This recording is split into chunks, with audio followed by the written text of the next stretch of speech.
Chips எப்படி பண்ணுறதுன்னு பார்க்கலாம். அதுக்கு ரொம்ப வந்து பச்சையாகவும் இருக்கக்கூடாது, பழுத்தும் இருக்கக்கூடாது. இந்த மாதிரி தோல் மட்டும் லைட்டாக எல்லோயிஷாக இருக்கணும்.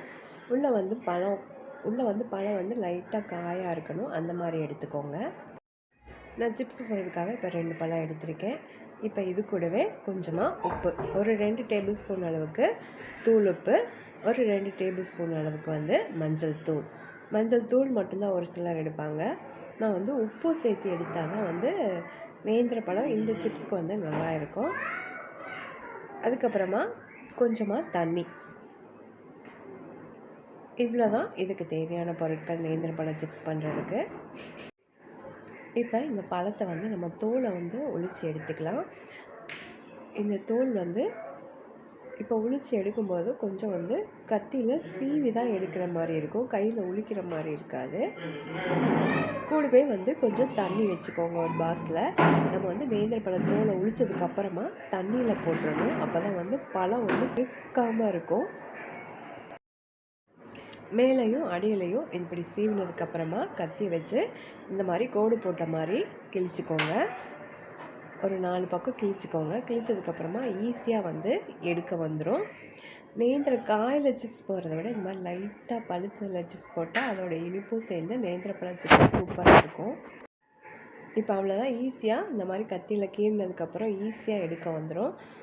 ஒரு சில பக்கம் மட்டும் நல்லா வந்து ஒட்டி இருக்கிற மாதிரி இருக்கும். அது கொஞ்சம் வந்து கையிலே எடுத்துக்கோங்க. பழத்தில் சிப்ஸ் போட்டிங்கன்னா இனிப்பாகவும் இருக்கும், உப்பாகவும் அதே சமயம் இருக்கும். குழந்தைங்களுக்கு பிடிக்கும். வீட்டில் இருக்க எல்லாருக்குமே இந்த மாதிரி போட்டு சூப்பராக பிடிக்கும். இந்த நேந்திர பழம் சீவறதுக்கெலாம் எதுவும் தேவையில்லை. நம்ம கத்தியை வச்சே நல்லா லேஸாக கட் பண்ணிக்கலாம் நேந்திர பழம் சிப்ஸ் போடுறதுக்கு.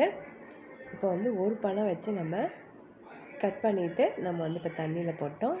இன்னொரு பழத்தையும் இந்த மாதிரி பண்ணி தண்ணியில் போட்டுக்கலாம்.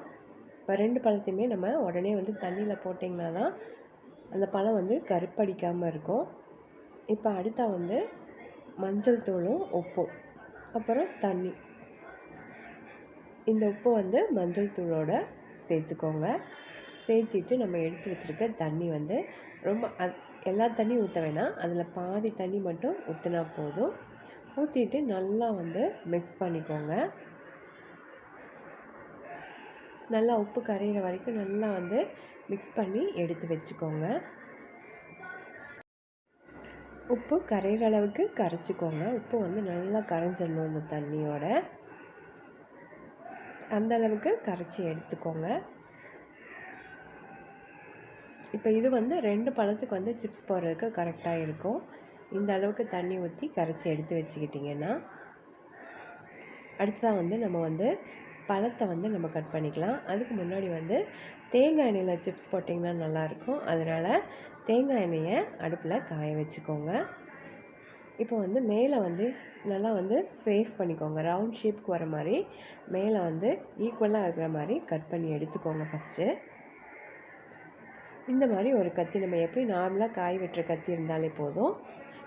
இது வந்து கொஞ்சம் காயாக இருக்கனால ஈஸியாக கட் பண்ணுறதுக்கு வரும். நம்ம இந்த மாதிரி லேஸாக ஸ்லைஸாக இந்த மாதிரி கையிலே வந்து கத்தி வச்சு கட் பண்ணிக்கலாம். இப்போ பாருங்கள் எவ்வளோ லேஸாக வந்து கட் பண்ணியிருக்கோம். இந்த அளவுக்கு நல்லா லேஸாக கட் பண்ணிக்கோங்க. கையிலே கட் பண்ணிக்கலாம். இதுக்கு தனியாக சீவறதெல்லாம் எதுவுமே தேவையில்லை. இப்போ இந்த அளவுக்கு கட் பண்ணிக்கோங்க.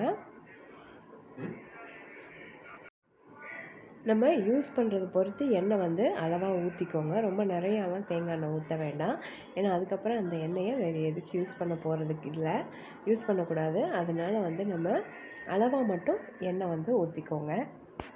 இவ்வளோ லேசாக இந்த அளவுக்கு கட் பண்ணிக்கோங்க. அப்போ தான் வந்து நேந்திர பழ சிப்ஸ் வந்து நல்லா வரும். நல்லா மொறுன்னு கிறிஸ்பியாக வரும். இப்போ பாதி பழத்துக்கு இந்த மாதிரி கட் பண்ணிக்கோங்க. கட் பண்ணிகிட்டு இருக்கும்போதே வந்து எண்ணெய் வந்து சூடு பண்ணிக்கோங்க. மீதி பழத்தை வந்து மறுபடியும் தண்ணியிலே போட்டுடணும். அதை வந்து மறைக்கக்கூடாது. அப்படியே தட்டில் வச்சுட்டோன்னா பழம் வந்து கருத்து போயிடும். இப்போ இந்த மாதிரி கையில் எடுத்துக்கோங்க. கட் பண்ணதை எடுத்துட்டு தேங்காய் எண்ணெய் இந்த மாதிரி கடாயில் ஊற்றிட்டு சூடானதுக்கப்புறம் கையிலேயே ஒன்றா போடுங்க, ஒட்டாமல் வரும்.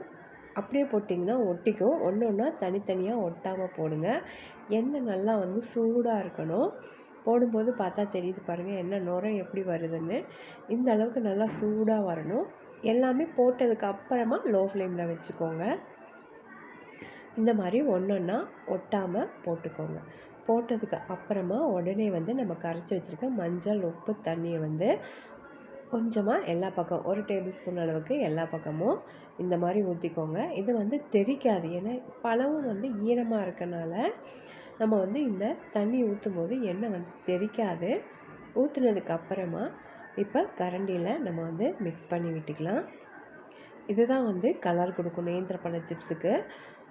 ஏன் உப்பு சேர்த்தி போடுறோன்னா, நம்ம கடைசியாக வந்து உப்பு போட்டோன்னா நம்மளுக்கு வந்து சாப்பிடும்போது உப்பு தனியாக தெரியும், அந்த சிப்ஸு தனியாக தெரியும். இப்போ வந்து நம்ம உப்பும் மஞ்சளும் சேர்ந்து போடுறனால சாப்பிடும்போதே அந்த சிப்ஸில் நல்லா வந்து உப்பு இறங்கியிருக்கும். அதனால சாப்பிடும்போது உப்பு தனியாக தெரியாது. சூப்பராக இருக்கும். இப்போ பாதி அளவுக்கு நேந்திரப்பழ சிப்ஸ் வந்து ரெடி ஆயிடுச்சு. அதாவது இதை வந்து லோ ஃப்ளேமில் வச்சு தான் வந்து இந்த சிப்ஸை வந்து போடணும். அப்போ தான் மொறு மொறுன்னு வரும். நீங்கள் ஹை ஃப்ளேமில் வச்சாலும் மீடியம் ஃப்ளேமில் வச்சாலுமே மொறு மொறுன்னு வராது. இதுக்கு வந்து கொஞ்சம் பொறுமை வேணும். அதனால ரொம்ப மெதுவாக லோ ஃப்ளேமுக்கு கம்மியாக கூட வச்சுக்கலாம். இந்த அளவுக்கு வச்சு நுரையெல்லாம் அடங்கினதுக்கப்புறமா நம்மளுக்கு தெரியும் மொறுமொறுப்பு வந்ததுக்கப்புறமா எப்படி இருக்குங்கிறது சிப்ஸு. நம்ம வந்து இந்த மாதிரி ஒரு சில இது வந்து நல்லா புஷ்ஷுன்னு வரும், உப்பி வரும். பூரி மாதிரி நல்லா உப்பி வரும் நேந்திரப்பழம் ஒரு சில இது. சீக்கிரமாக வந்து இது வந்து நல்லா மொறுமொறுன்னு வந்துடும். அதனால லோ ஃப்ளேம் அதுக்கு கம்மியாக கூட வச்சுக்கலாம். இப்படியே ஒரு இது போட்டு எடுக்கிறதுக்கு 5லேருந்து 6 நிமிஷம் வரைக்கும் தேவைப்படும். ஏன்னா ரொம்ப மெதுவாக தான் நம்ம வந்து இதை ரெடி பண்ண முடியும்.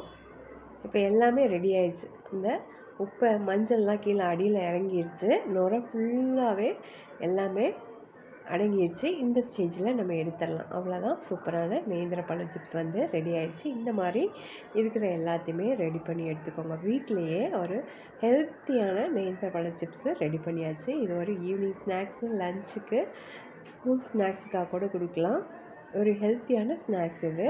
இந்த மாதிரி நீங்களும் ட்ரை பண்ணிக்கோங்க. ட்ரை பண்ணிவிட்டு இது ஒரு கவர் போட்டு, இது மழை காலங்கிறதுனால கவர் போட்டு அது மூடி வச்சுட்டு அதுக்கு மேலே பாக்ஸ் போட்டுக்கோங்க.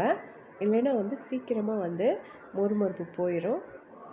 கவரில் போட்டு டப்பாவில் போட்டு வச்சிங்கன்னா அந்த மொறுமொறுப்பு அப்படியே இருக்கும். பாருங்கள் எப்படி உடையுதுன்னு பார்க்குறப்ப சூப்பராக இருக்கும் இந்த நேந்திரப்பழ சிப்ஸு. இந்த மாதிரி நீங்களும் ட்ரை பண்ணி பாருங்கள். ஒவ்வொரு தடையும் நேந்திரப்பழ எண்ணெயில் புதுசாக போடும்போது அந்த மஞ்சள் தூள் கரைசல் 1 டேபிள் ஸ்பூன் அளவுக்கு போட்டுக்கோங்க.